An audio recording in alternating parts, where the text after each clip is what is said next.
თუმცა სხვა ბევრ უსინათლოს და სხვა ბევრი დიაგნოზი უკვე ძალიან ადვილად იმართება და იკურნება, რომლების გამოც საქართველოში წლების განმავლობაში ბავშვები ვერ ხედავდნენ. ანუ მეც ვიცი ძალიან კარგად და მესმის, რომ და ჩემ გარშემო იყვნენ ასეთები, ვისაც ჭირდებოდათ რაღაც ვიტამინები, რაღაც რეაბილიტაცია, რომ უკეთ დაენახათ და ეს ყველაფერი მათ არ ქონდათ და ამის გამო ხდებოდნენ უფრო ნელ-ნელა მათი შეზღუდვა მძიმდებოდა და მძიმდებოდა.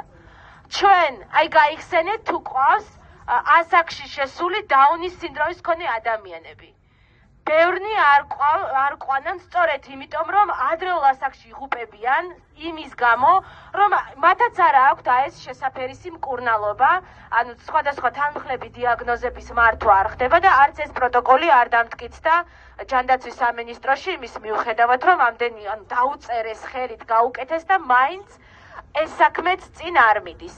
ზოგადად, როდესაც ქვეყანაში ხელისუფლება იწყებს ადამიანების იგნორს, იწყებს ყველას იგნორს სამწუხაროდ და როდესაც შენ იცი, რომ შენი დაავადება შეიძლება განიკურნოს, შეიძლება უკეთ იყო და მარტო იმიტომ, რომ ფიზიკურად ფული არ გაქვს, მარტო ამის გამო ხარ რაღაცისთვის, ასე თქვათ, განწირული, ჩემი აზრით ეს არის წამება, ეს არის უსამართლობის პიკი, რომელსაც ეს ადამიანები და მათი ოჯახები განიცდიან.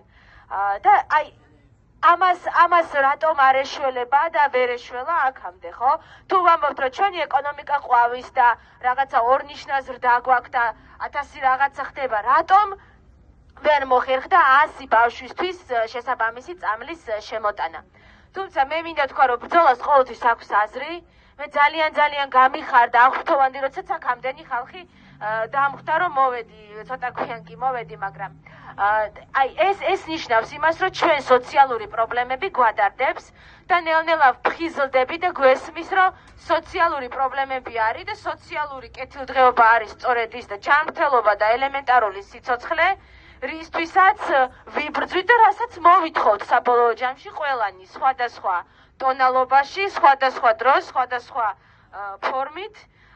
და ზუსტად აქონდროპლაზიის მქონე ბავშვთა მშობლებმაც აი ესე იბრძოლეს და მათ მიიღეს ის, რაც მათ ჭირდებათ. ამიტომ მე დარწმუნებული ვარ, რომ თქვენც მიიღებთ იმას, რაც გჭირდებათ.